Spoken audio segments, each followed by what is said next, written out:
여러분 언제나 예수로 사는 삶을 누리시기를 바랍니다.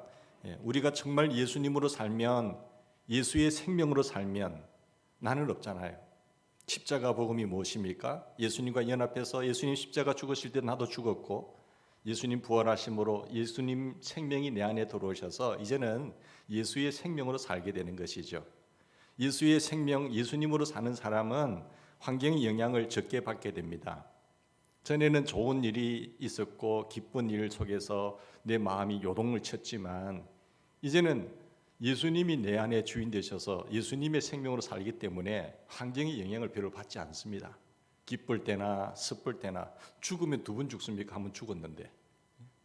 예수의 생명으로 살기 때문에 여러분 아무 별 문제가 아니라는 사실을 우리가 느끼게 되게 되죠. 그래서 예수님으로 살게 되면 좋은 일이 생길 때나 또한 힘든 일이 생길 때나 마음에 크게 요동하지를 않습니다. 환경보다는 예수님이 기뻐하시고 예수님이 원하시는 길이 무엇인가, 거기에 더 초점을 맞추게 되고 또 그것을 위해서 살아가게 되는 것이죠. 이런 사람을 통해서 하나님의 역사는 이루어진다는 것입니다. 스데반이 순교한 이후에 예루살렘에 큰 박해가 일어났어요. 핍박과 환란이 찾아왔습니다. 그래서 그들은 이제 예루살렘에 있으면 모든 각 집에 들어가서 남녀를 잡아다가 옥에 가두는 거예요. 그래서 예루살렘에서 피해서 어떻게 하면 살 수 있을까 해서 예루살렘으로 가고 유대로도 가고 참 모든 사람들이 다 흩어질 수밖에 없었습니다. 정들었던 그 믿음의 식구들 다 흩어졌어요. 집도 잃고 교회도 떠날 수밖에 없는 그런 상황 속에서 모두가 다 흩어졌다라고 말하고 있습니다. 마치 여러분, 그런데 그들의 심령 속에 주님이 계셨잖아요. 성령님이 계셔서 그들이 유대로 가면 유대에서 복음을 전하게 되고, 또 사마리아로 가면은 사마리아에서 그들이 만난 예수님을 전하게 되고, 그래서 교회가 세워지고 복음이 전파되고 역사하는 일이 일어났습니다. 마치 메말랐던 산에 불씨 하나가 떨어져서 산불이 확 번지듯이 그곳에 놀라운 복음의 역사들이 일어나게 되고, 죽었던 생명들이 살아나게 되고, 억눌렸던 악한 영들에 사로잡힌 귀신들이 떠나가게 되고, 그리고 새 생명의 역사들이 일어나는 일을 보게 되는 것입니다. 예루살렘 교회의 성도들의 심령에 성령의 불이 확 붙어서 떨어지는 곳곳마다 새로운 역사들이 일어나게 된 것입니다. 그들이 모여 있었을 때는 이렇게 평안할 때는 그들이 흩어지지 않았는데, 하나님께서는 복음을 증거하기 위해서 흩어지지 않았던 그들을 핍박을 통해서 흩어버렸었어요. 예루살렘에 있으면 추우니까 강제적으로 할 수 없이 유대로, 사마리아로, 아시아로, 유럽으로 흩어지게 된 것입니다. 1절 보십시오. 사도 외에는 다 유대와 그리고 사마리아 모든 땅으로 흩어지니라. 4절에 보시면 그 흩어진 사람들이 뭘 했어요? 두루 다니면서, 흩어졌다, 두루 다녔다. 이 표현은 예루살렘을 떠나서 지금 피난길에 올랐잖아요. 피난길에 올랐는데, 여러분 이 구절을 이제 어떻게 표현하고 있는지 잘 보십시오. 집도 잃고 교회도 잃고 정들었던 우리 신앙생활을 같이 하던 사람들 다 뿔뿔이 흩어질 수밖에 없는 핍박의 현황, 고통스러운 현실. 근데 아마 어떤 이들은 이렇게 기도했을 것입니다. 하나님, 왜 이럴 때 우리에게 역사하지 않으신가요? 우리를 왜 신앙생활 잘하는 곳에서 박해를 허락하십니까? 이런 환란이 왜 우리 집에 찾아와야 됩니까? 왜 우리에게 이런 고통을 주시고, 하나님 이때 왜 잠잠하고 계십니까? 좀 역사하셔서 도와주시면 안 되겠습니까? 라고 기도하신 사람들이 없겠습니까? 근데 하나님 왜 침묵만 하십니까? 투덜대면서 눈물로 호소하면서 기도하는 들이 있었겠지요. 그런데 8절에 보니까 뭐라고 표현하고 있습니까? 본문의 상황과 전혀 어울리지 않게 그 성에 큰 기쁨이 있더라, 이렇게 끝나고 있어요. 여러분, 한 구절 안에 큰 핍박이 나오고 큰 기쁨이 나오는, 본문 속에 두 단어가 나오는데 어울리지 않는 단어잖아요. 그런데 큰 핍박이, 환난과 고통이 큰 기쁨으로 바뀌는 은혜가 있게 된 것입니다. 이런 일이 오늘 우리에게도 나타나기를 바랍니다. 하나님은 예루살렘 교회에 큰 핍박이 일어날 때에, 큰 박해가 일어나게 될 때에 가만히 계셨던 것이 아니라는 겁니다. 하나님이 잠잠하고 계신 것이 아니라는 것이죠. 예루살렘의 박해 때문에 교회가 무너졌습니까? 예루살렘의 핍박 때문에 그 환란으로 인해서 교회가 문을 닫았습니까? 정반대지요. 예루살렘의 큰 박해 때문에 초대교회는 더욱더 확대해졌습니다. 복음을 안고 예수님을 간직하고 성령의 불이 붙은 그들이 흩어져서 가는 곳곳마다 교회가 세워지고 치유의 역사가 나타나게 되고 생명의 복음의 역사가 번져나가기 시작한 것이죠. 박해를 피해서 흩어진 사람들은 동서남북 사방으로 복음을 전하였고 유대와 사마리아와 아시아와 유럽까지 복음이 증거되기 시작했습니다. 하나님의 예언이 이루어졌잖아요. 우리 주님께서 이 세상 떠나시기 전에 승천하시기 직전에 하신 말씀 사도행전 1장 8절 말씀 기억나지요? 오직 성령이 임하면 너희가 예루살렘을 떠나지 말고 기도하라. 성령이 임하면 너희가 권능을 받게 되고 예루살렘과 유대와 땅끝까지 이르러 내 증인이 되는 것이다. 되리라. 이 예언의 말씀이 이루어진 것이에요. 여러분 4절에 보십시오. 그 흩어진 사람들이 두루 다니며 복음의 말씀을 전할 새 이 말씀 속에서 우리는 사도행전의 1장 8절 말씀 주님의 예언의 말씀이 기억나지 않습니까? 예수님이 승천하시기 전에 제자들에게 분명히 예언하신 말씀 그것이 대핍박으로 인해서 번져진 거예요. 하나님 좀 좋은 방법으로 하시면 안 되나요? 좋은 평안할 때 너희들이 제대로 하지 제대로 순종하지. 근데 하나님은 그렇게 흩어지지 않으니까 하나님께서 대핍박을 통해서 흩어지게 만드셨고 하나님의 역사하심 속에서 하나님이 행하신 일들 속에서 이루어진 겁니다. 이 핍박도요, 이 박해도요, 하나님이 행하신 일입니다. 하나님이 허락하지 아니하시면은 모든 것이 이루어지지 않습니다. 참새 한 마리도 하나님이 허락하심이 없이는 떨어짐이 없고요. 하나님이 오케이, 예스 하셔야 모든 일이 진행되는 줄 믿습니다. 하나님이 지금도 살아서 역사를 주관하시고 인생의 생사복을 주관하신 것을 여러분 믿지 않습니까? 하나님의 역사하심 속에서 박해였지만 그들에게 큰 환난이었지만 너무너무 고통스러운 현실이었지만 하나님은 그걸 통해서 큰 기쁨으로 변화시키시는 합력하여 선을 이루시는 하나님이신 것을 보게 됩니다.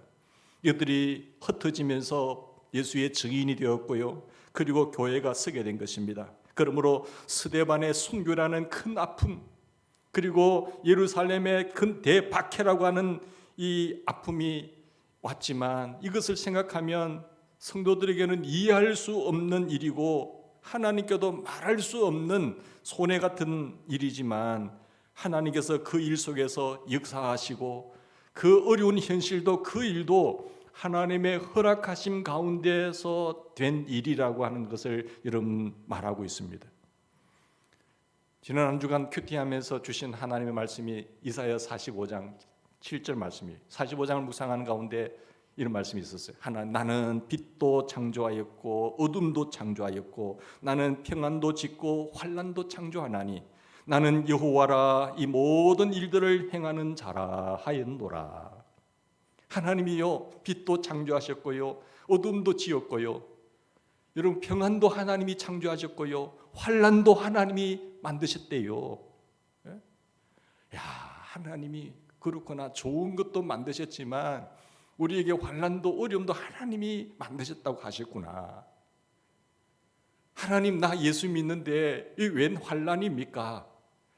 이렇게 의문도 가고 의심하면서 하나님 때로는 불평할 일도 있었지만 이 말씀 속에서 참 그렇네요. 하나님이 주인이시네요. 좋은 것만 창조하신 것이 아니라 하나님 박해도 핍박도 환난도 하나님이 만드셨다고요. 그렇게 보니까 이 본문 성경 오늘 설교 말씀이 더 확 들어오는 거예요. 사랑하는 여러분, 하나님은 박해 속에서도 환난 속에서도 하나님이 만드셨기 때문에 그 일 속에서도 하나님 역사가 있었고 하나님이 허락하시면 다 된다는 일을 우리가 믿게 된 겁니다. 십자가 사건이 그랬던 것처럼 십자가 보면 이제 다 끝난 줄 알았죠. 그런데 그 십자가 뒤에 부활의 영광이 있었고 하나님이 그를 지극히 높이시고 하나님의 그 구원의 계획을 이루시기 위해서 그 방법이 아닌 다른 방법이 있었지 않겠어요? 근데 정말로 절망과 소망이 없는 그런 삶 속에서 하나님은 새로운 빛을 일으키시는 거예요.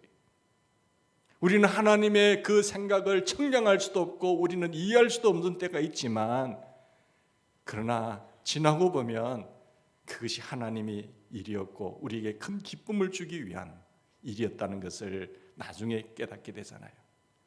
우리가 주일마다 찬양하는 것이지만 다 하나님의 은혜였다는 사실을 나중에서야 우리는 깨닫게 됩니다. 그런 일들이 하나 둘 많이 쌓이게 되면요, 이제 문제 속에서도 별 두려워하지 않아요. 하나님께서 또 좋은 일로 기회를 하실 거야. 그렇습니다. 하나님을 사랑하는 사람, 그 뜻대로 부르심을 입은 사람들에게는 모든 것이 합력하여 선을 이루느니라. 할렐루야. 이걸 믿는 겁니다. 근데 우리가 확인해야 할 것만 있으면 돼요. 다 하나님께서 합력하여 선을 이루실 거예요. 뭘 확인하셔야 돼요? 내가 정말 하나님을 사랑하는 사람인가? 하나님께 내가 택함을 입은 사람인가만 확인하시면 돼요. 너는 마음을 다하고 최고의 계명이 무엇입니까? 최고의 베스트의 복음이 뭡니까? 너는 마음을 다하고 힘을 다하고 뜻을 다하여 주 너희 하나님을 사랑하라. 하나님을 사랑하는 사람, 그 뜻대로 부르심을 입은 사람에게는 모든 것이 합력하여 다 선으로 끝나는 거예요. 내가 정말 하나님을 사랑하는데 일어나는 박해, 핍박, 혼란이 온다고 할지라도 지나고 보면 하나님께서 기쁨으로 바꿔주시는 거예요. 문제는 여러분, 내가 하나님을 사랑하는가? 내가 정말 하나님의 자녀인가? 그걸 늘 확인하면서 살아가는 사람이 되기를 바랍니다. 여러분 5절 보십시오. 빌립이 사마리아로 갔다고 했는데요, 이것은 빌립 당시에 얼마나 빌립이 다급했는지 사마리아를 갔겠습니까? 너무 예루살렘에 고통이 임하니까, 핍박이 임하니까 사마리아로 도망간 거예요. 근데 대핍박이 아니면 결코 사마리아로 가지 않았을 것이죠. 왜냐하면 누가복음 9장에 보면요, 예수님과 제자들이 사마리아 땅에 들렀다가 정말 수모를 당하거든요. 배척을 받았던 일이 있습니다. 야고보 요한이 얼마나 화가 났는지, 주님, 우리가 불을 명하여 하늘을 쫓아내려 저희를 멸하라 하기를 원하실까 했을 정도로 예수님도 그런 마음을 가지셨을 것이라고 생각해서 저들을 불을 명해서 저 사마리아 사람들을 다 죽여버리죠. 이렇게 했을 정도예요. 그러니까 배척을 당하고 수모를 당했기 때문에 이렇게 표현할 정도로 정말로 사마리아 사람들이 이들을 싫어했던 것입니다. 그런 사마리아에 빌립이 왜 갔을까요? 이곳만큼은 유대인들이 사마리아 쪽으로는 안 올 거야. 그래서 피신처로 사마리아로 옮긴 겁니다. 그런데 성경은 참 놀라게 이 부분을 설명하기를 빌립이 사마리아로 간 일에 대해서 피난 갔다고 하지 않고 뭐라고 표현하고 있으세요? 전도했다고 이야기하고 있어요. 사실 피난 갔잖아요. 자기 생명 지키기 위해서 도망갔잖아요. 그런데 성경은 전도했다. 5절 보십시오. 그리스도를 백성에게 전파하니, 빌립뿐만 아니라 그리스도인들의 피난 다니던 모든 그 피난 다닌 일을 전도 여행이라고 표현하고 있어요. 4절 보시면 그 흩어진 사람들이 두루 다니며 복음의 말씀을 전할세. 이것은 놀라운 일입니다. 하나님이 하신 일을 증거하는 것이에요.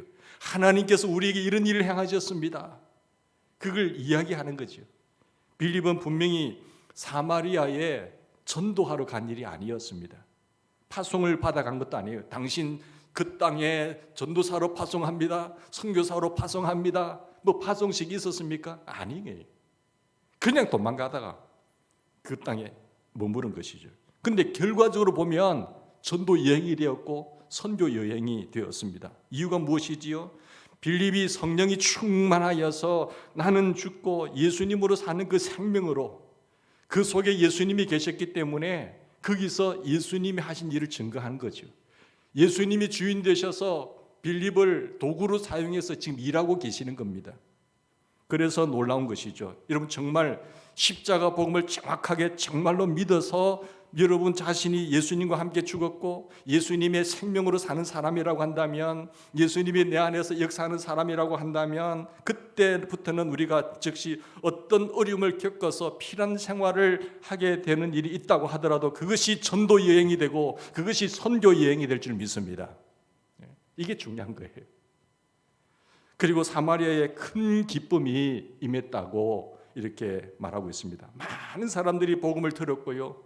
그곳에 많은 사람들의 하나님 그 갈급한 심령들을 살리기 위한 하나님의 뜻이었어요. 병이 치유되었고요. 표적이 일어났고요. 귀신이 떠나갔어요. 놀라운 구원의 역사들이 나타나게 된 것입니다. 예수님이 빌립을 통하여 친히 하신 것이죠. 예수님이 빌립 안에서 역사하고 계신 것입니다. 빌립의 입을 사용했고 빌립의 삶을 사용해서 그 안에 역사하는 성령의 역사가 일어나게 된 것이죠. 이것이 오늘 우리가 성경에서 주목해야 할 것입니다.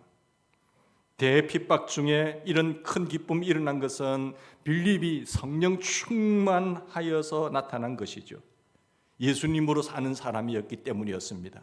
그는 환난을 당하여 잠시 당황했지만 그는 성령의 인도를 받은 것이죠. 정신을 차려보니까 너무 급해서 생명 짓기 위해서 도망갔는데 사마리아 땅이었어요. 그러나 거기에는 갈급한 이들이 많았다고 표현하고 있습니다. 갈급한 이들이 많았어요.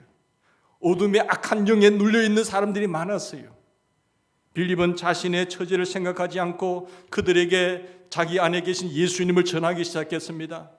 예수님을 증거하니까 그 안에 있는 악한 귀신들이 떠나가게 되고요. 치유가 일어나게 되고요. 구원받는 역사들이 나타나기 시작한 것입니다. 그래서 빌립의 피난길이 전도 이행길이 된 것이고 선교의 길이 된 것입니다. 전도해라 전도해야지가 아닙니다. 성령 충만하면 오직 성령이 임하면 권능을 받게 되고요. 땅끝까지 이르러 증인이 되는 겁니다. 증인이 되는 것이죠. 이렇게 예수로 사는 사람이 되면 삶 자체가 전도가 되는 거예요. 삶 자체가 예수님이 역사하는 사람이 되는 것이죠. 예수님께서 오늘도 나를 통해서 무엇을 하시길 원하시는가? 오직 하나님이 이끄시는 대로 주님이 의지가 되고 주님이 의식이 되고 주님이 하시는 대로 예스만 하면 순종만 하면 우리에게 놀라운 일들이 일어나게 될 줄 믿습니다. 우리가 직장 가는 것이 전도가 되고요. 우리는 다 선교사 파송하지 않는다 하더라도 우리가 죽을 때까지 하나님이 보내신 곳이 선교지입니다. 할렐루야. 우리는 다 대한민국 선교사예요. 대한민국 선교사. 직장에 가면 직장의 전도사가 되는 것이고 내가 일터에 가면 그 일터의 선교사가 되는 것이고 내가 캠퍼스에 가면 그 배우는 학교의 선교사로 파송되는 겁니다. 이런 의식을 가지셔야 돼요. 하나님이 보내신 곳이 나의 선교지다. 물론 더 큰 사명이 있어서 어려운 불모지에 가서 저 어려운 현실 속에 선교사로 가는 것도 위대한 일이지만 나는 그곳에 가지 못한다고 하더라도 이 땅이 하나님 보내신 나는 선교사로서 살다가 인생을 마감한다고 하는 그런 의식과 마음이 있기를 꼭 바랍니다.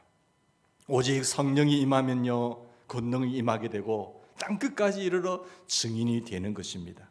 그래서 사마리아의 큰 구원의 역사와 큰 기쁨이 일어난 것입니다. 언제 핍박을 당하여 평안해야 했는지 다 잊어버릴 정도로 하나님이 기뻐하시는 삶을 살게 된 것입니다. 여러분 우리에게 이런 일이 일어나길 기도하십시다. 초대교회 성도들은 성령으로 불붙은 성도들입니다. 주님의 약속을 붙잡고 계속해서 기도한 결과 성령으로 역사되었고 그들이 흩어졌고 메마른 산에 불씨가 흩어지면서 산불질이 확 번져나기 시작한 것이고 그런데 이 핍박으로 인해서 이 핍박 때문에 이렇게 부흥된 역사 초대교회가 제일 부흥된 시기가 이 시기입니다. 큰 박해 때문에 일어난 역사지요. 예루살렘 교회 핍박 때만큼 교회 성장이 크게 일어난 때는 없었습니다. 그들에게는 얼마나 고통이었겠습니까? 하나님 왜 이때 우리에게 잠잠하십니까? 우리에게 이런 고통과 현실을 이렇게 주십니까? 이렇게 원망했지만 정말로 이 시기가 가장 초대교회가 부흥했던 시기입니다. 얼마나 신나는 일이겠어요. 그렇습니다. 우리가 성령 충만하여서 내 안에 예수님으로 사는 사람이 되면 환난도 핍박도 고통도 이런 문제가 되지 않아요. 두렵지 않은 사람. 전에는 환경 따지고 사람 따지고 위치 따지고 자리 따졌지만 이제는 사람 따지지 않고 환경 따지지 않고 위치 따지지 않습니다. 하나님 좋은 환경 주세요. 하나님 좋은 사람 만나게 해주세요. 하나님 좋은 자리 되게 가게 해주세요. 이렇게 전에는 기도했지만 왜 그랬을까요? 우리 자신이 약하기 때문에 그랬죠. 내 자신이 약하니까. 근데 이제 예수님이 내 주인 되셨고 예수님이 내 안에 계신데 성령의 사람이 되었는데 이제 그런 기도는 별 관심이 없죠. 예수로 살게 되면요, 그럴 필요가 없어졌습니다. 오히려 어려운 곳에 가게 해주세요. 하나님 갈 사람이 없으면 제가 가게 했습니다. 주님 저를 사용해 주세요. 하나님이 원하시는 곳에 저를 세워주세요. 하나님이 필요한 곳에 저를 있게 해주세요. 기도가 바뀌는 것이죠. 교만한 것이 아닙니다. 그런 교만해서 그런 하는 것이 아니라 예수님이 하시는 것을 믿기 때문에 내가 하는 것이 아니라 내가 약할 때는 그런 기도를 좋은 환경, 좋은 사람이 이렇게 기도했지만 이제는 예수님이 강하기 때문에 예수님이 내 안에 역사하기 때문에 그렇게 말할 수 있는 것 아니겠습니까? 이제는 내가 사는 것이 아니고 내 안에 그리스도가 사시는 것이라고 믿어지니까 그 믿음 때문에 그런 기도가 나오는 것입니다. 혹시 지금 힘들고 어려워서 삶의 기반도 다 흔들리고 고통당하는 사람이 계십니까? 정말 내 인생에 정말로 어려운 시기다라고 생각되는 분 계십니까? 사도행전 8장의 말씀이 여러분의 삶에 이루어지기를 간절히 바랍니다. 그 어떤 핍박도 변하여 큰 기쁨으로 되는 역사가 일어나기를 기도하시기 바랍니다. 여러분, 그러나 이 말씀도 기억이 안 나면은 큰 핍박, 큰 기쁨 두 단어만으로 기억하세요. 하나님 큰 핍박, 큰 환난이 이대로 내 기쁨이 되게 해주세요. 그렇습니다. 하나님 믿습니다. 하나님을 사랑하는 자, 곧 그 뜻대로 부르심을 입은 자들에게는 모든 것이 합력하여 다 선으로 역사될 줄 믿습니다. 이 큰 환난이 내게 큰 기쁨이 되게 해주세요. 이 말씀이 저에게 이루어지게 해주세요. 그렇게 기도하십시다. 닥친 사건이나 환경에 신경 쓰지 말고 오직 성령 충만하여 예수로 사는 자만 되면 되는 거예요. 내 안에 계신 예수님이 얼마나 크신 분인지, 얼마나 위대하신 분인지 우리가 아시지 않습니까? 큰 환난이 오히려 엄청난 하나님의 역사가 일어나는 계기가 되는 것입니다. 여러분, 오바마 미국 전 대통령이 유난히 한국에 대해서 칭찬한 대통령이잖아요. 한국 교육 환경이 참 교육이 대단하다. 이 사람이 미국 환경이 참 대단하지만 미국의 교육이 우리나라 대한민국 교육이 참 좋다라고 거듭거듭 이야기를 했잖아요. 근데 미국이 한국을 배워야 한다고 말한 그 이유가 뭔가 하면은 그 오바마 대통령 옆에 한국 사람의 좋은 사람이 있었어요. 강한 인상을 심어준 사람 중에 한 사람이 입법 특별보좌관으로 임명된 크리스토프 한국 명으로 강진영 변호사죠. 입법 보좌관이면 대단한 겁니다. 바로 옆에서 입법 보좌관을 세워서 법을 만들어가는 사람이잖아요. 그는 부시 행정부의 국가장애위원으로 활동해온 강용우 박사의 둘째 아들입니다. 강용우 박사가 부시 대통령을 모시던 마지막 날, 근데 그 아들이 또 거기에 백악관에 들어가서 일을 하는 최고의 위치에 오른 사람의 그 집안에 대단한 영향을 끼치게 되지 않습니까? 한국 사람으로는 미국 정치계의 최고 고위직에 진출한 가정입니다. 아버지와 아들이 대단하지 않습니까? 강용우 박사가 여러분 가정에 어떻게 이런 경사스러운 일이 일어났는가 하면 강용우 박사가 14살 때에 운동하다가 축구공에 맞아가 실명이 돼요. 그 실명이 됐는데 근데 아버지도 돌아가시고 또 어머니도 돌아가시게 돼요. 가장으로 자녀들을 돌보던 누나까지 또 생명을 잃게 됩니다. 근데 아들만 셈이 고아가 된 거예요. 고아가 되어서 뿔뿔이 자기 형제까지 다 흩어지게 된 거죠. 얼마나 비참한 현실입니까? 이보다 더 큰 고통이 어디 있겠습니까? 아무런 희망도 없고 도움도 어디 받을 수도 없는 그런 현실 속에서 그때에 어릴 적 어머니로부터 물려받은 그 신앙으로 살 소망을 얻게 붙잡게 되는 거예요. 어머니가 이런 말씀을 했죠. 하나님은 자기 형상대로 사람을 만드셨다. 그러므로 나는 하나님으로부터 특별한 사명과 목적을 가지고 나는 태어났다. 이 땅에 그저 보낸 사람은 한 사람도 없다는 거예요. 특별한 목적과 특별한 사명이 다 있다. 비록 내가 고아의 또한 맹인이지만 내 생명으로 이대로 나에게 존귀함과 사명을 주셨다. 내 생명 이 자체가 귀한 것이죠. 존귀함과 사명이 내게 주어졌다는 건 이 말씀. 그것을 믿었습니다. 도무지 믿을 수 없는 현실이에요. 이 정도 되면 자살해야 될 상황 아닙니까? 내 가치, 내 모습을 비관하면서 이렇게 살아보면 뭐하냐? 그런데 믿음을 붙잡는 거예요. 믿었습니다. 그가 믿으니 하나님께서 그를 인도하기 시작한 것이죠. 당시 한국 맹인의 운명은요, 점쟁이가 되든지 안마사가 되는 것이 최고의 길이었습니다. 아이고, 나도 이렇게 해서 죽겠나? 아니지. 그러면서 그는 결단합니다. 내가 공부를 해야지 하면서 이를 피할 길은 대학에 가서 공부하는 것이라고 생각하면서 명학교에서 중고등학교를 마치고 연세대를 졸업합니다. 미국으로 유학해서 그가 심리학 석사를 받게 되고 교육학 석사를 공부하게 돼요. 그리고 교회 행정학 박사 학위를 받아서 한국인 최초 명인 박사가 되었습니다. 그는 장애인이었지만 사람들의 동정을 구하지 않고 나는 하나님의 축복의 도구다라는 그 믿음을 감사하면서 믿음을 가지고 하나님 앞에 감사함으로 살았습니다. 그리고 자신의 실명이 나뿐만 아니라 모든 사람들에게 퍼지는 축복의 통로자가 되는 간증을 하기 시작한 겁니다. 여러분, 낙심하지 마십시오. 나 같은 사람도 이렇게 일어났습니다. 다른 사람들이 희망을 주기 위해서 간증하며 축복의 통로자로 쓰임을 받았던 것이죠. 그렇게 간증하기를 이렇게 간증했어요. 저희 가족 모두가 저의 실명으로 인하여서 훌륭한 사람들이 되었습니다. 정말 저의 실명은 하나님의 축복이었습니다.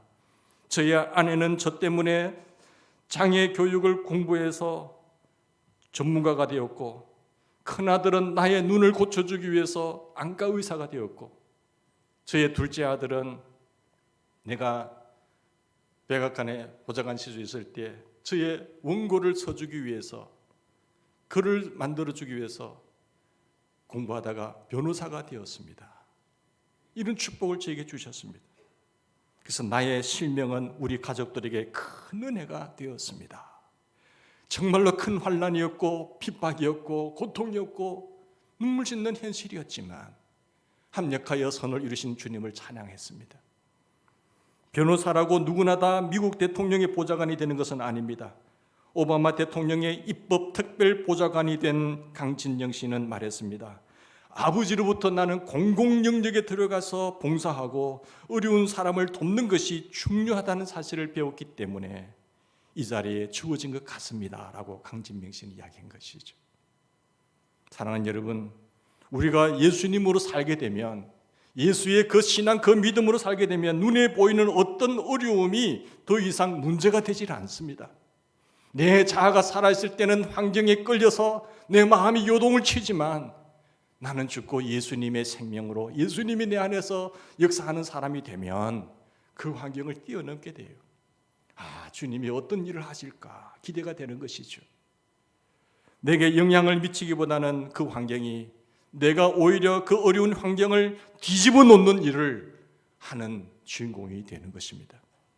흔히 어려운 일이 생기면 사람들이 하나님의 뜻을 알기 어렵다고 말하시는 분들이 계세요. 그런데 많은 성도들이 어려움을 당하고 하나님의 뜻을 알기 어렵다고 생각하지만 하나님의 뜻을 묻는 질문이 잘못된 겁니다. 하나님은 우리에게 뜻을 가르쳐 주기를 원하세요. 여러분, 하나님의 뜻과 계획이 성경에 얼마나 빼곡히 나와 있습니까? 하나님의 뜻을 몰라서 그렇습니까? 사실 그렇게 모르는 분들은요, 우리가 하나님을 향하신 뜻을 알기 위해서 질문을 잘못하고 있는 것이죠. 하나님의 계획을 알기 어렵다고 생각하는 사람들은 질문이 바로 되는 그런 질문을 바로 하고 있는지를 점검하셔야 됩니다. 많은 사람들이 어려움을 당하면 그만 마음이 조급해지고 두려워져서 자기 자신에게 집착을 갖게 되지 않습니까? 그래서 기도를 해도 나를 향한 하나님의 계획이 무엇입니까? 하나님, 나를 향한 하나님의 뜻이 무엇입니까? 이렇게 기도를 해요. 자기에게 집착이 너무 강하기 때문에. 이런 어려움을 주시는 이유가 무엇입니까? 그렇게 기도를 합니다. 그런 질문으로는 하나님의 계획을 깨닫기 어렵습니다. 여전히 자아 중심이기 때문에 그렇죠. 어려움이 올 때 여러분 자신을 십자가에 못 박았음을 믿으시고 전제 조건을 달지 않고 이렇게 기도하셔야 돼요. 하나님, 당신의 계획이 무엇입니까? 하나님의 뜻이 무엇입니까를 이렇게 기도하셔야 돼요. 그 하나님 뜻을 알면 그러면 뭡니까? 그러면 제가 해야 될 일이 무엇입니까? 나는 지금 무엇을 하기를 원하십니까? 하고 묻는 것이죠. 그러면 나를 향한 하나님의 계획이 너무너무 선명한 거잖아요. 선명하게 들어오기 때문에 하나님은 우리에게 하나님의 뜻을 소상하게 밝혀주신 겁니다. 성경에 그 말씀이 너에게 레마가 되어서 마음을 치기 시작하는 거죠. 하나님의 뜻이 나를 향하신 계획이 이것이구나. 그때부터 눈이 열리기 시작하는 겁니다. 사랑하는 여러분, 하나님의 계획을 깨달았다고 한다면 이제 근심과 두려움을 십자가에 못 박고 오직 뭐만 있어야 돼요? 오직 순종만 있는 거죠. 하나님의 뜻을 알았는데 순종은 안 한다고요? 하나님의 뜻이 들어오면 오로지 순종입니다. 순종하면 이 모든 복이 내게 임하게 될 것이라. 들어가도 복을 받고 나가도 복을 받고 모든 것이 합력하여 선을 이루게 될 것이다. 우리가 너무나 간단한 이 진리를 붙들지 못하고 방황하고 있는 겁니다. 너무 간단한 진리. 하나님이 당신이 주인이고 나는 청직입니다. 내 인생 전체는 청직으로 살겠습니다. 주인 아버지 뜻이 이것입니까? 아버지께 감사합니다. 순종할 힘을 주십시오. 여러분, 욥기의 주인이 누구시죠? 전도사 면접할 때 보는 전도사님들이 이게 무슨 질문인가 해서 어떤 전도사가 욥이지요. 그러니까 당신 메시지가 그렇지 않느냐. 설교문을 다 내게 돼 있거든요. 논술을 해요. 모사 보실 때 보면. 근데 여러분, 욥기에 욥을 다루는 이야기라서 욥이 주인공입니까? 아니거든요. 성경의 모든 메시지의 주인공은 하나님이십니다. 아브라함 이야기를 한다고 해서 아브라함이 주인공이다. 다윗 이야기를 한다고 해서 다윗이 주인공입니까? 아니죠. 그들은 엑스트라예요. 쓰시는 사람이죠. 성경 창세기부터 요한계시록까지 성경의 주인공은 다 예수님이십니다. 그렇게 보셔야 메시지가 정확하게 나오는 겁니다. 여기에 욥이 주인공이고 아브라함이 주인공이고 다윗이 주인공이네? 아닙니다. 모든 사건과 모든 인물을 관여하시고 역사하시는 분의 모든 이 드라마의 주인공은 하나님, 예수님. 이렇게 읽어야 메시지가 분명해지는 것입니다. 사랑하는 여러분, 성경만 그렇습니까? 성경 읽기만 그렇습니까? 아닙니다. 우리 인생도 마찬가지입니다. 여러분의 인생에 누가 주인공입니까? 냅니까? 아닙니다. 우리 인생의 모든 역사의 주인공은 하나님이십니다. 히스토리, 그분의 역사예요. 거기에 나를 쓰시는 것이고 거기에 대연제류기를 쓰는 것이고 거기에 내 모든 것을 잠깐 쓰는 겁니다. 여러분, 우리가 삶이 혼란스러운 이유는요, 주인공이 나에게 맞추기 때문에 그래요. 하나님의 뜻을 알기 어려운 이유가 바로 거기에 있습니다. 성경의 창세기부터 요한계시록까지 주인공은 예수 그리스도라는 사실이에요. 여러분의 인생의 주인공은 예수님이십니다. 이것을 분명히 하면 인생이 분명해집니다. 이것을 분명히 하는 사람은 인생을 그냥 허튼 데 쓰지 않습니다. 초점이 분명하니까. 내가 인생을 어떻게 살아가야 되는 것이 정확하게 성공하는 길이 아니까. 여러분, 인생에 아무리 대통령을 했다고 하더라도 하나님이 너 아니야 하면 어떻게 하시겠어요? 너 아니지 않느냐? 그럼 지옥 가는 거죠. 자기는 뭐 장관까지 했는데 기업의 회장까지 했는데 하나님 저 왔어요. 너 누구야 하면 어떻게 될 거예요? 인생의 주인공이 내가 아니라 우리 하나님이십니다. 창조주도 역사를 주관하시는 분도 우리 인생 한 사람의 생명에 죽고 사는 것도 하나님이세요. 흥망성쇠도 하나님의 손에 있습니다. 그래서 길도 답도 하나님이 주인공이라는 사실이 믿어지고 그런 관점으로 보면 분명해지는 것입니다. 큰 환난이 닥쳐도요, 큰 고통이, 큰 박해가 나에게 찾아와도 변하여 그것이 큰 기쁨이 되는 것입니다. 성경은 분명히 하나님의 목적이 무엇이며 세상의 역사가 어떻게 진행될지를 분명하게 보여주고 있잖아요. 성경을 읽으면서 하나님의 목적과 앞으로 세상이 이렇게 전개될 것이라는 것이 들어오지 않으면 우리는 방황하게 되는 거예요. 성경은 분명히 가르쳐주고 있습니다. 하나님의 예언이 하나 남았다고 알고 있어요. 다 그대로 이루어지고 있는데 하나님의 예언이 하나 남았어요. 뭡니까? 예? 예수님께서 하신 말씀 마태복음 24장 14절 말씀.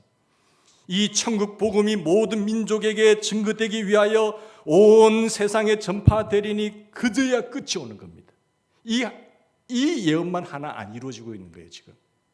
그래서 지금 모든 역사의 드라마는 움직임은 이 말씀에 초점에 들어가 있는 거죠. 이 말씀을 이루기 위해서 모든 일이 지금 이루어지고 있는 것입니다. 할렐루야. 여기에 눈을 뜨셔야 돼요. 이 주님의 역사의 주인 되시는 하나님께서 이 마지막 일을 이루기 위하여 모든 일을 이루고 있는데 천국 복음이 모든 민족에게 전해지는 일을 위하여 역사는 지금 움직이고 있다라는 사실이에요. 이 모든 현실을 통해서 지금도 하나님은 진짜 알고과 쭉중이를 구분하는 거예요. 쭉중이는 다 떨어지겠죠. 알고 남아있는 거예요. 알고과 쭉중이를 구분하는 거죠. 우리 인생도 마찬가지입니다. 모든 인생도 마찬가지예요. 우리는 하나님이 이 약속에 비추어서 인생 계획도 세우고 우리가 잘 살고 있는지 판단도 해야 되는 것입니다. 여러분이 이 말씀에 비추어서 여러분의 인생을 보고 또 앞으로 되어질 일들에 대해서 판단할 수 있는 지혜가 있기를 바랍니다. 비록 내 인생에 큰 환난이 닥친 것 같은 일이 있을지라도 이 일이 큰 기쁨으로 바뀌는 역사가 일어나게 될 줄을 믿습니다. 우리 자신도 모르게 하나님의 계획보다는요, 다 내 계획, 내 뜻, 내 소망, 내 비전을 이루려고 내 형편만 앞세우고 움츠리고 소극적이고 안주하려고 하는 자세 정말 조심해야 됩니다. 그렇게 내가 한다고 해서 되는 것이 아니거든요. 사랑하는 여러분, 우리 오늘 이 말씀 속에서 붙잡고 무엇이 예루살렘의 큰 핍박 중에 큰 기쁨을 경험하게 했습니까?